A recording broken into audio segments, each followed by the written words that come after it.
बिहार के बाद अब देश के 12 राज्यों में एसआईआर की प्रक्रिया शुरू कर दी गई है और सरकार इसमें दलील दे रही है कि जो देश में घुसपैठिए हैं एसआईआर के जरिए उन्हें खदेड़ा जाएगा, देश से बाहर भेजा जाएगा।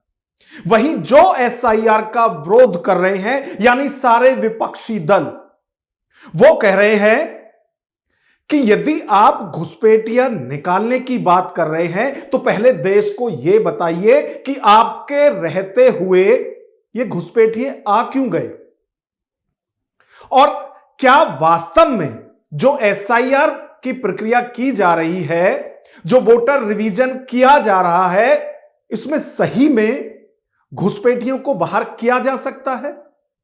क्योंकि अभी जिस पहले राज्य में एसआईआर किया गया वहां से तो कोई भी घुसपैठिया नहीं निकाला गया, वहां एक भी आंकड़ा नहीं है कि कोई बांग्लादेशी या फिर रोहिंग्या या फिर जो नागरिक देश का ना हो उसको वोटर लिस्ट से बाहर किया गया हो।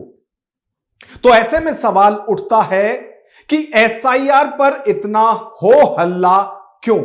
और आज हम विश्लेषण में इसी पर चर्चा करेंगे कि सरकार जब कहती है कि एसआईआर से जो देश में घुसपैठिए रह रहे हैं उन्हें बाहर किया जाएगा, तो फिर विपक्षी इसका विरोध क्यों कर रहे हैं? आखिर घुसपैठिए देश में रहें और देश के बाद फिर वोटर लिस्ट में रहें, इससे किसे फायदा होने वाला है? आज हम विश्लेषण में इसी पर चर्चा करेंगे। नमस्कार, मैं हूं नगेंद्र भाटी। बिहार चुनाव से ठीक पहले वहां स्पेशल इंटेंसिव रिवीजन किया गया, यानी वोटर रिवीजन किया गया और इसको आप इस तरह से समझ सकते हैं कि वोटर लिस्ट का शुद्धिकरण किया गया। उसमें जो लोग अब दुनिया में नहीं हैं उनको वोटर लिस्ट से निकाल दिया गया, जो लोग बिहार से पलायन करके दूसरे राज्यों में रह रहे थे, वहां वोट दे रहे थे, उनको भी निकाल दिया गया। क्योंकि दो आईडी नहीं रह सकती, दो जगह वोटर नहीं रह सकता कोई भी नागरिक, तो उनको भी निकाल दिया गया। और कुछ लोग ऐसे थे जिनकी वोट ही दो बनी हुई थी, तो उनमें से जो एक वो रखना चाहते थे वो वोट रही, बाकी सब निकाल दी गई। तो यह शुद्धिकरण हुआ बिहार में वोटर लिस्ट का। लेकिन अब जिस तरह से लगातार सरकार की तरफ से भी और चुनाव आयोग की तरफ से भी बिहार में जब एसआईआर किया जा रहा था उस वक्त दलील दी जा रही थी कि भारत में वही वोटर हो सकता है, भारत में वही मतदान कर सकता है जो भारत का नागरिक हो।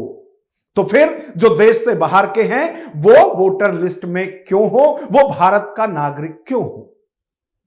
इसको लेकर हो हल्ला भी हुआ था और उस वक्त विपक्ष की तरफ से कहा गया था कि ये सारी प्रक्रिया, ये सारी साजिश वोटर लिस्ट से अल्पसंख्यक और गरीबों को बाहर करने के लिए की जा रही है। हालांकि जो दावे चुनाव आयोग की तरफ से और यहां तक कि जो लगातार एसआईआर का समर्थन कर रही थी पार्टी, उनकी तरफ से भी कहा जा रहा था कि इससे घुसपैठिए बाहर होंगे, जो दूसरे देश के नागरिक यहां भारत में रह रहे हैं उनकी पहचान की जा सकती है, उन्हें बाहर किया जाएगा। लेकिन जब एसआईआर हुआ तो बिहार में ऐसा एक भी आंकड़ा सामने नहीं आया।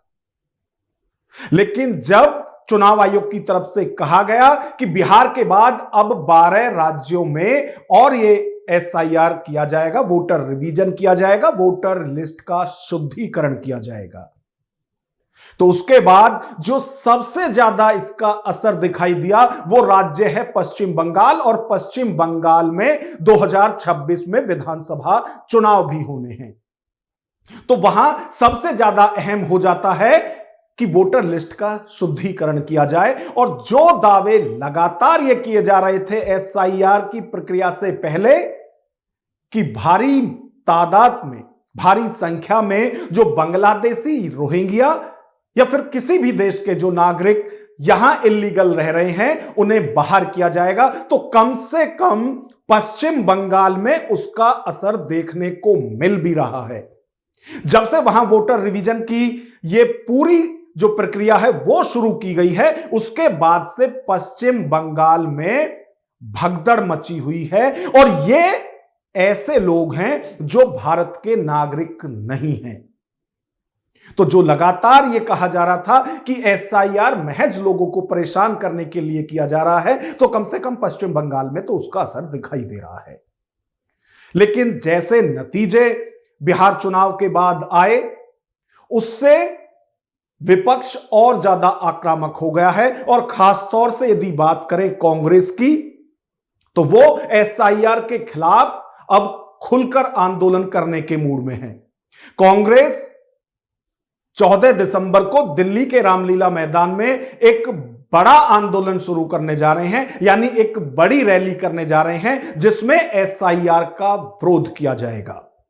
एसआईआर के खिलाफ 14 दिसंबर को जो कांग्रेस दिल्ली के रामलीला मैदान में रैली करने जा रही है, उससे पहले कांग्रेस के नेता संदीप दीक्षित ने कहा कि जब बिहार में भी एसआईआर हो रहा था, उस वक्त दावा किया जा रहा था कि जितने भी घुसपैठिए हैं उन्हें खदेड़ दिया जाएगा।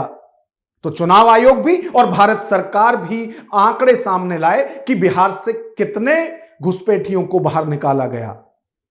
और वो तो यह भी दावा कर रहे हैं कि लगातार यह कहा जा रहा है कि जब से एसआईआर शुरू हुआ है, पश्चिम बंगाल में भगदड़ मची हुई है। तो एक बार उसका आंकड़ा भी सबके सामने ला दे। क्या कह रहे हैं संदीप दीक्षित, एक बार वो भी आप सुनिए। देखो साहब, ऐसा है, अमित शाह साहब कुछ भी कहें, पहले तो ये वोट रजिस्ट्रेशन एक्सरसाइज है, ये कोई घुसपैठिया रजिस्ट्रेशन एक्सरसाइज नहीं है। घुसपैठियों को चिन्हित करना होम मिनिस्ट्री का काम होता है, जिसमें एकदम विफल रहे हैं हमारे गृह मंत्री। कितने निकाल पाए घुसपैठिए इतने दिन में?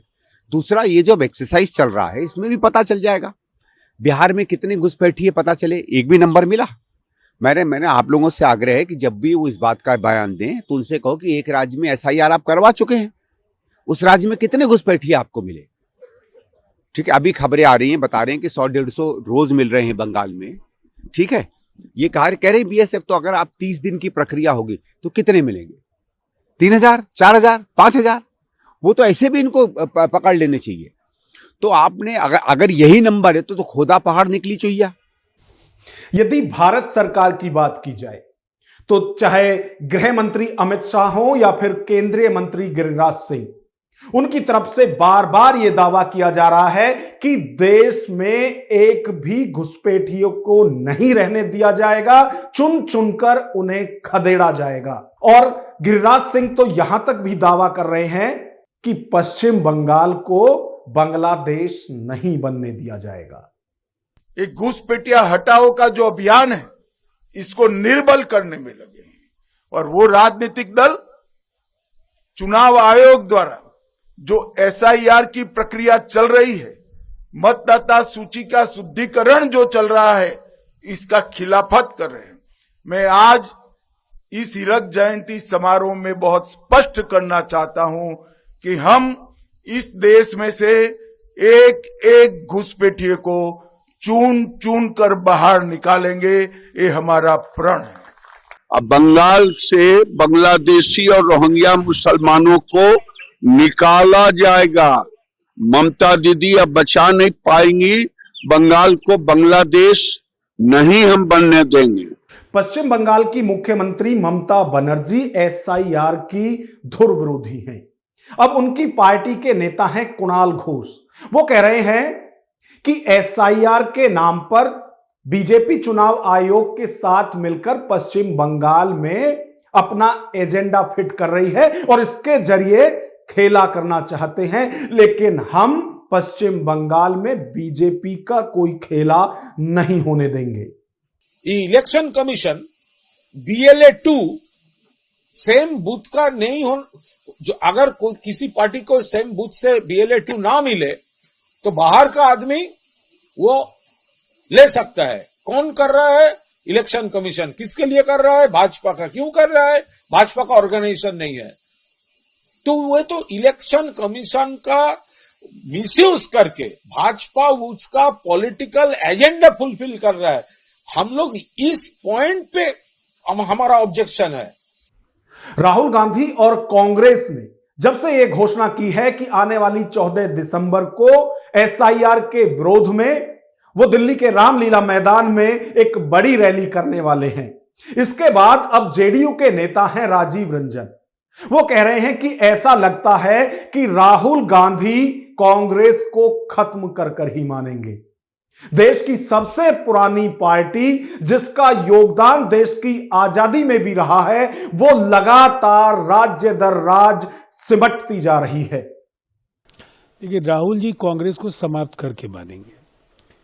जिस पार्टी को महात्मा गांधी, नेताजी सुभाष चंद्र बोस, सरदार वल्लभ भाई पटेल जैसे नेताओं की सरपरस्ती हासिल थी, जिस पार्टी ने इस देश को आजादी दिलाई, उस कांग्रेस की अगुवाई जब से राहुल गांधी ने संभाली, कांग्रेस सिमटती जा रही है। देश के मानचित्र पर कांग्रेस का अस्तित्व तो कुछ राज्यों तक बचा है। बिहार में तो खैर दुर्गति हुई है, और अगर अभी भी वो आत्ममंथन नहीं करते हैं, गैर जरूरी मुद्दों में पार्टी और पार्टी के नेताओं की ऊर्जा का व्यय कराते हैं, तो आने वाले समय उनकी मुश्किलें और भी बढ़ेंगी। कांग्रेस लगातार एसआईआर का विरोध कर रही है। जब बिहार में वोटर रिवीजन हुआ था उस वक्त भी विरोध किया गया था, और अब जब 12 राज्यों में वोटर रिवीजन हो रहा है, वोटर लिस्ट का शुद्धिकरण हो रहा है, तो कांग्रेस अब भी विरोध कर रही है। और अब तो इसके लिए बाकायदा एक बड़ी रैली का आयोजन भी किया जा रहा है। बिहार में बीजेपी के नेता हैं गुरु प्रकाश पासवान। वो कह रहे हैं कि जिस तरह से पश्चिम बंगाल में एसआईआर शुरू होते ही घुसपैठियों की भगदड़ मची हुई है, उसके बाद अब जो ये विरोध किया जा रहा है कांग्रेस की तरफ से, उसके लिए वो साफ तौर से कह रहे हैं कि देश के कानून और संविधान से ऊपर कोई नहीं है, और यदि कोई ऐसा समझता है तो वो गलतफहमी में है। अगर ममता बनर्जी को ऐसा लगता है कि वो अपने आप को संविधान के ऊपर समझती हैं, वो अपने आप को रूल ऑफ लॉ से ऊपर समझती हैं, ऐसा कतई नहीं होने वाला है। देश की जनता जिस प्रकार से बिहार में यह सिद्ध हुआ कि वो मजबूती से संविधान के साथ खड़ी है, वो मजबूती से चुनाव आयोग के साथ खड़ी है, उसी प्रकार पश्चिम बंगाल में भी हम आपके माध्यम से चुनाव आयोग से आग्रह करना चाहते हैं कि संविधान का उल्लंघन, संवैधानिक मर्यादा का उल्लंघन किसी कीमत पे बर्दाश्त नहीं किया जाएगा। एसआईआर की प्रोसेस को, उस प्रोसेस में कोई व्यवधान ना आए, ये आप सुनिश्चित करें। यदि जरूरत लगे तो एक्स्ट्रा फोर्सेस को डिप्लॉय करें, यदि जरूरत लगे तो अपनी प्रशासनिक मशीनरी को और दुरुस्त करें, लेकिन जो अधिकार देश के लोगों का है, ये तुष्टीकरण की भेंट न चढ़े, ये सुनिश्चित करना हमारा काम है। चुनाव आयोग ने बिहार के बाद जब से देश के और 12 राज्यों में एसआईआर कराने की घोषणा की है, उसके बाद से विपक्ष बौखलाया हुआ है। और पश्चिम बंगाल में एसआईआर के बाद जिस तरह से लगातार बांग्लादेशी पश्चिम बंगाल छोड़कर घर वापसी करने लगे हैं, उसके बाद से अब यह माना जाने लगा है कि एसआईआर की प्रक्रिया सही है, और इसमें ना सिर्फ वोटर लिस्ट का शुद्धिकरण हो रहा है, बल्कि देश का भी शुद्धिकरण हो रहा है। जो लोग बाहर से आए हुए हैं वो अब छोड़कर जाने लगे हैं। तो वहीं दूसरी तरफ विपक्ष की तरफ से वही पुराना राग अलापा जा रहा है, और वो कह रहे हैं कि ये एसआईआर की पूरी प्रक्रिया अल्पसंख्यक और गरीबों के खिलाफ है। अब हम आपसे जानना चाहते हैं कि क्या वास्तव में वोटर रिवीजन के नाम पर बीजेपी चुनाव आयोग के साथ मिलकर कोई बड़ा खेल कर रही है? तो अपनी राय हमें कमेंट बॉक्स में जरूर दें। नमस्कार।